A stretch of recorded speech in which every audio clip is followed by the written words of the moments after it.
Askreddit thread. What makes absolutely 0% sense to you? When companies charge you to pay your bill via phone or online. You want me to pay you? To pay you? I hate this so much. My apartment complex loves boasting how green they are, which sucks because we never get flyers when it's a taco day. So of course they have online pay available, but there's a freaking fee. I write those assholes a check every month on paper. Taco day? Yeah, that is a better question. But I need to know if this exists. Free tacos once a week? I wonder if he actually replied or not. Let's see. My wife had a $4 charge on a Kohl's card. I called to pay it over the phone. $10 charge. Get the fuck out.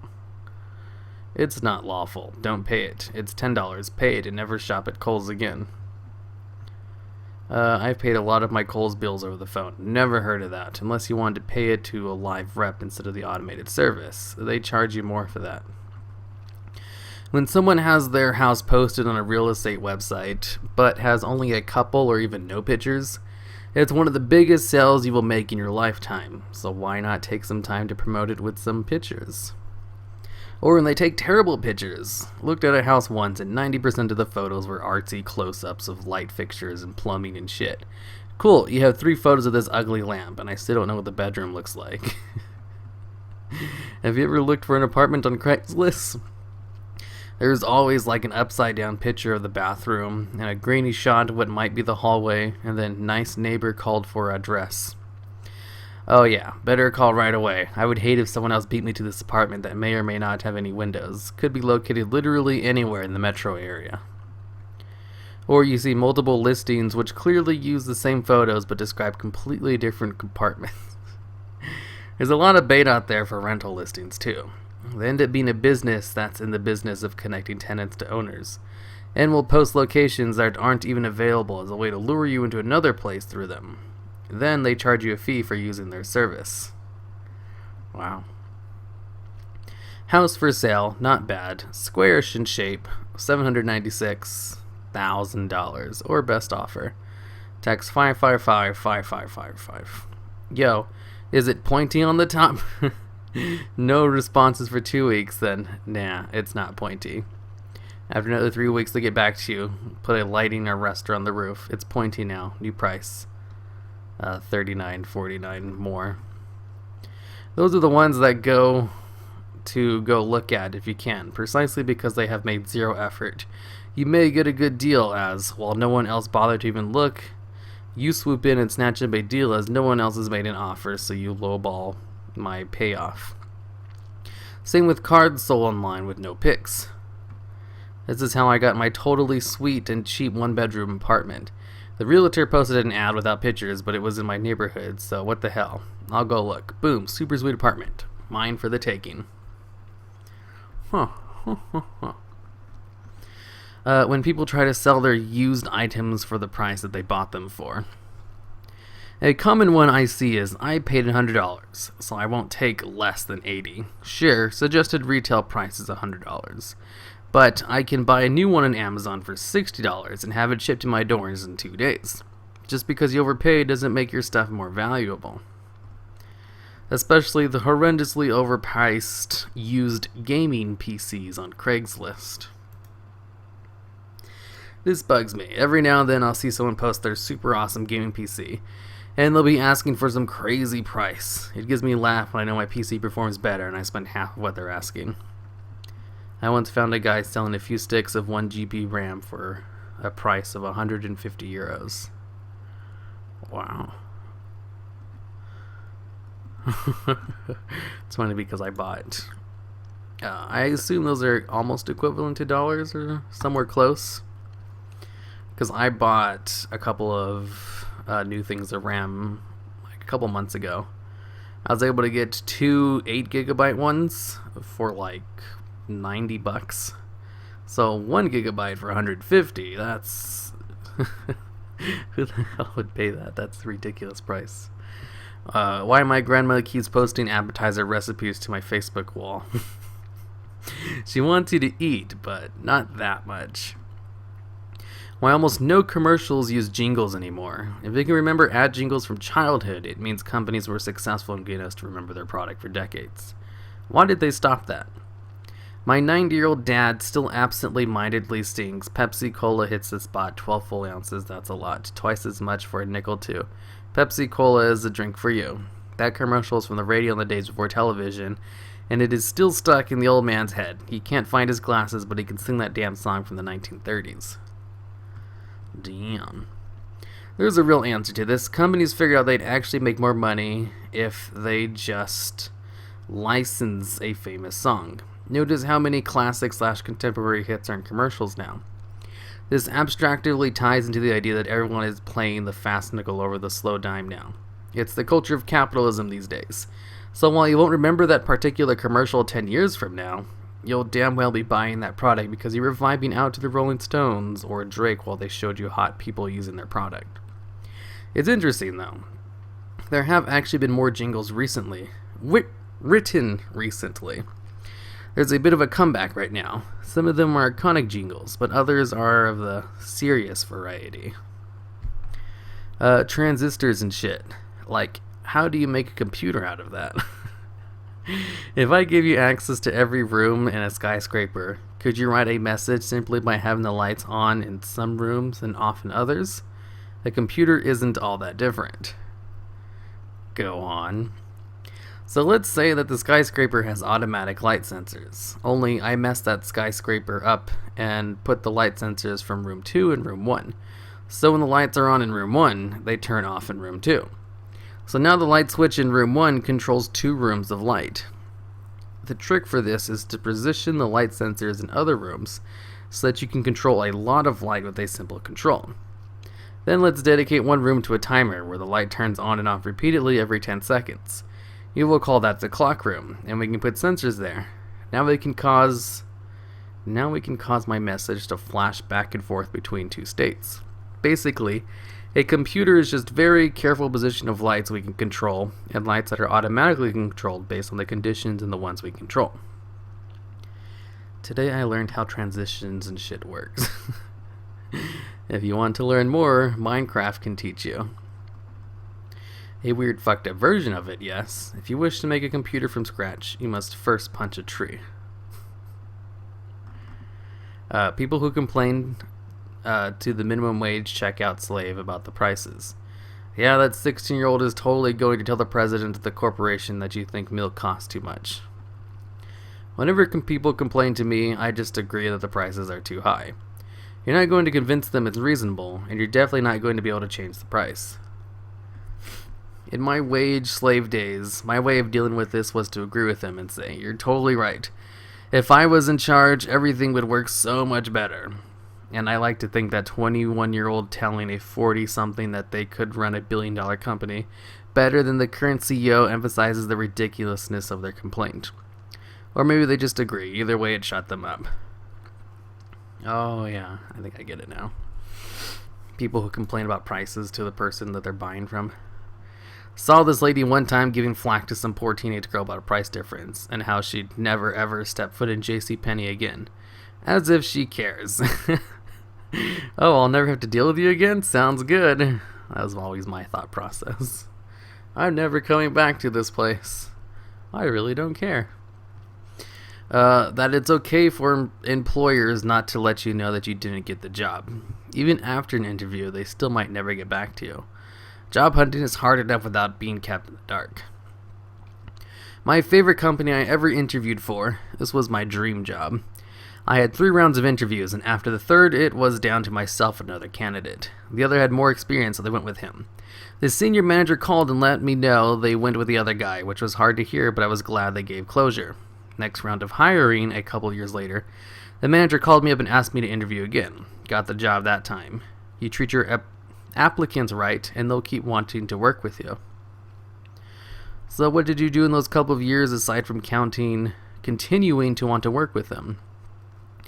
Kept on in the job I had been at. Got some more certifications. The company I was at was stagnating. So I was looking for something better paid, with better hours, and could accommodate salary growth. The job I landed had all three and had work I enjoyed. I was a lucky SOB.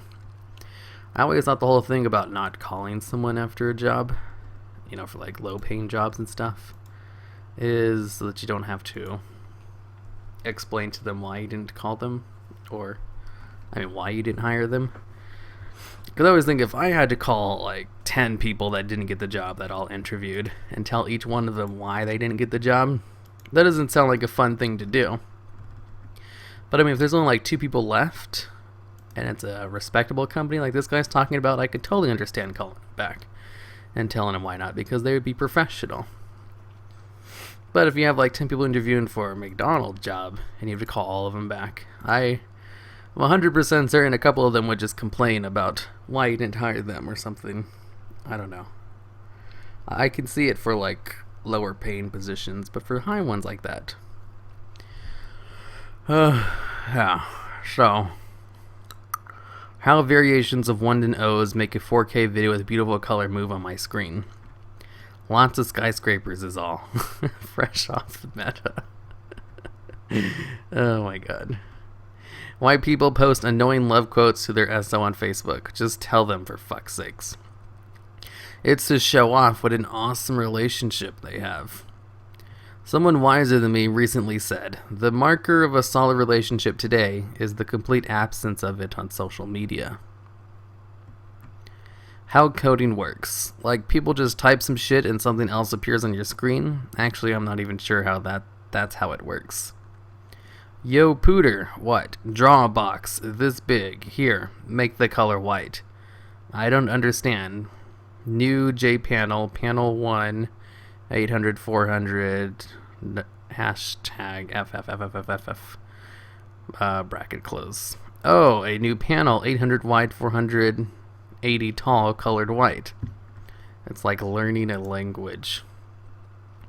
Is this what happens in skyscrapers? God damn it.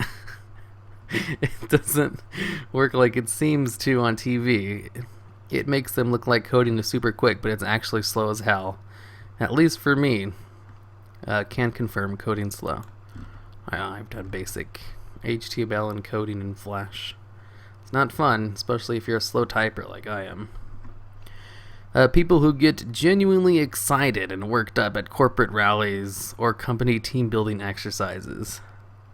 I can't help but roll my eyes internally at all the corporate Kool-Aid being thrown about, but do wish I could get that excited and into it and take a sip. Pretty decent chance that those that are acting excited are A, being paid specifically to do so, B, realize that not doing so might hamper their career opportunities, C, drunk. My company happily liquors us up before all corporate parties. As a former corporate shill, think of the 2 minutes hate scenes in 1984. If you aren't showing the proper enthusiasm, someone will notice. That's true. I remember that from football. Basically, at my old football team, before every, it's not like I made a new football team. Back in high school when I was in football, before every game in varsity, the coaches tried out this new thing where they would play a speech from a famous football movie. I don't know what the football movie is called, but I know the actor who gave the speech is the guy who played Scarface, I think.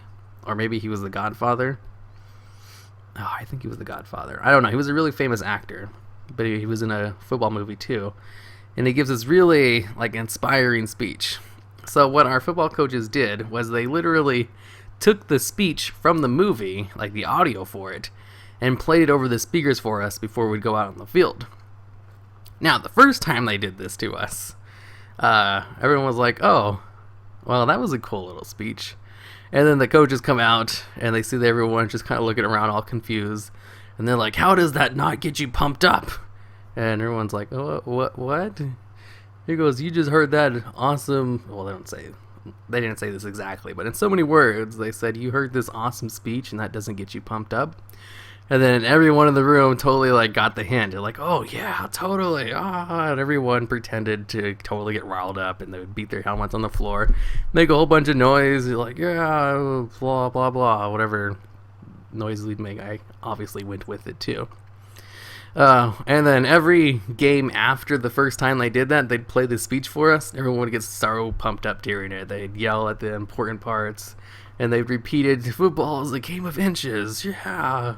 And at the end of it, everyone would be all riled up and super into it, jumping around like it was the greatest thing ever. Every single time. And I think we did this for like 10 games or something. We didn't start off the season with it, but they did it pretty early on. Everyone just totally played along because the first time, the coaches got mad at us for not getting pumped up. It was the funniest thing. I always thought it was the dumbest thing ever. Oh my god. I mean, we had like good coaches and everything. We won a lot of games. We made it all the way to state. But we lost in the final round. But still, you're like legitimately the second best team in the state, which is quite an accomplishment. But that speech thing we did before games was really dumb. And everyone was totally faking the enthusiasm. Everyone was. And they were faking it very well. I thought that was super funny. So like, I don't understand how people can, show enthusiasm for these kinds of things. Like, I get it. I've been in a situation where literally everyone faked fervent enthusiasm for that stupid speech. I love the work I do at my job, and I love being paid for it. I will work hard to get everything done, and I'll do it without anyone asking me to. But I will never get excited about slaving away at a company making money for management. I'll try my hardest and do my best work, but I won't be loyal to your company unless I'm part of the team building it up from the ground up. Your company isn't my brainchild, so don't expect me to get super excited when your Employee of the Year awards or that kind of bullshit. I'd rather go home and do something useful with my life. My coworkers and I already get along great. They're some of the best friends I have. We don't need dumb team building to make us work together better. I tried explaining this to my boss. He doesn't get it. I do excellent work, and I just want two things in exchange: to be paid well and left the fuck alone.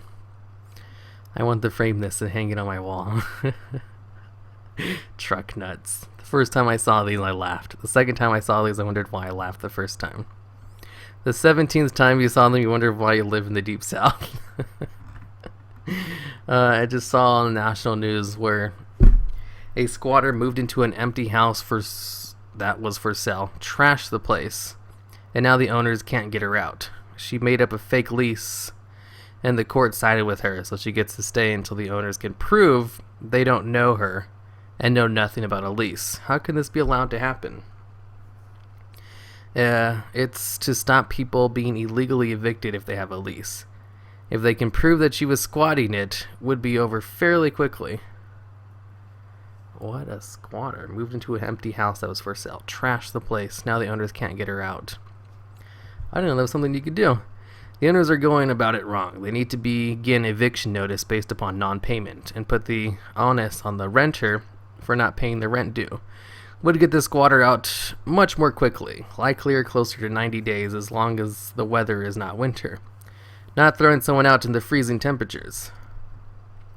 Toast racks. Why would anybody want to leave their toast to go cold? I thought the purpose was to prevent the condensation between the toast and plate that happens otherwise, and makes the second piece of toast half soggy. Huh. How loud and obnoxious people never learn that they are... How loud and obnoxious people never learn that they are despised by other members of the public. You would think their thick skulls would eventually recognize how people are reacting to them. It's not that they don't learn. 9 times out of 10, they are fully aware of how annoying they are to others. They just don't care. Or they like the attention, even if it's a negative response. Yeah, I think both of these are equally valid explanations for that. James Joyce Ulysses. You are not really supposed to get it. You wrote it to fuck with academics. Finnegan's Wake, on the other hand, is excellent for a spot of light reading. That's why the Beatles made I Am the Walrus. They caught wind of some teacher somewhere who would have students go over their songs in classes to see what they're about, and they decided to mess with him. Really, I just assumed they wrote it after doing a shitload of LSD. Well, that too. How we are even here right now. The universe spent billions of years on its own randomly interacting, and this eventually created life, which evolved into what we are now. Now we all just sit here and pretend that this isn't the most insane thing we have ever heard. We just somehow accept it.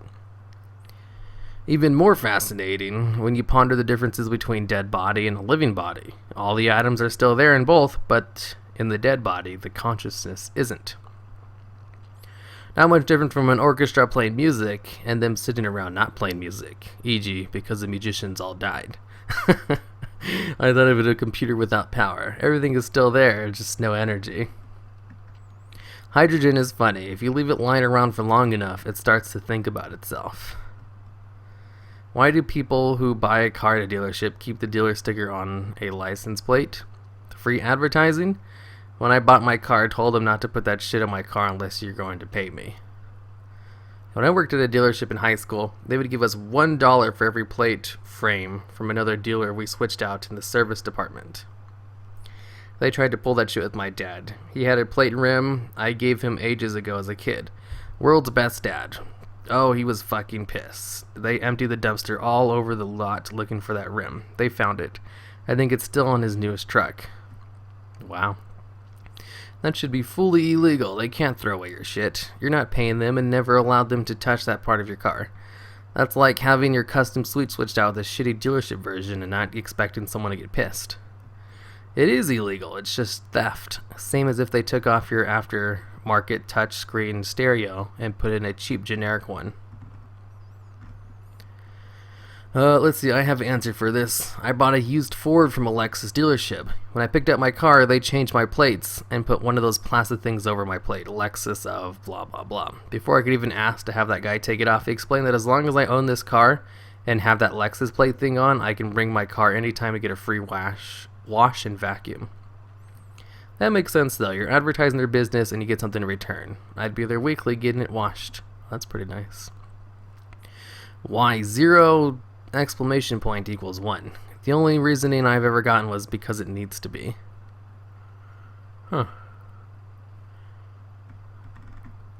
Why college textbooks are so fucking expensive. Why my mom assumes that if she is cold, everyone is cold. Mom logic.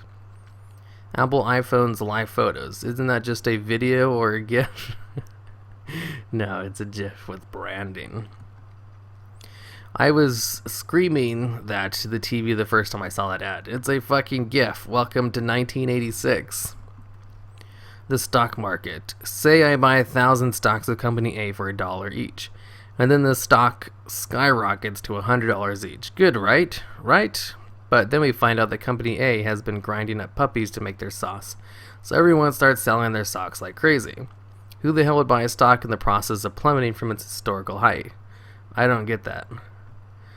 Because the thought is at some point the stock will bottom out and recover if the scandal wasn't as bad as originally perceived. Then the buyer will ride the prices back up and will have bought low and sold high. It doesn't seem pretty silly for the times the stock never recovers. But to use another cliche, hindsight is 20/20. People buy at key support areas hoping for a relief bounce or a dead kitty bounce. They don't care if it drops to 0. They just pay the brief rallies on the way down.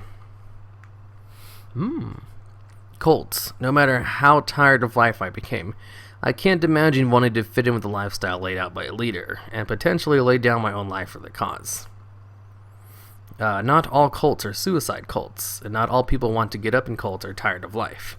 My parents, 2 very intelligent and wonderful people, were part of a cult for 20 years, and it did serious damage to our family before we got out. Here's the thing, cults prey on people who are lost, who don't know what they want or where they are going. They seek out the young, the disillusioned, the confused. College dropouts are prime targets. Cults promise you a community. They promise you a direction. They give you something to believe in, something to follow. People don't join cults because they want to lose all their money and time and self-respect. They join them because someone charismatic offers them something solid in a confusing and misdirecting world. There, but for the grace of God, go I. They also sometimes lure you in with the promise of poontang, rarely realized. Those are called frets.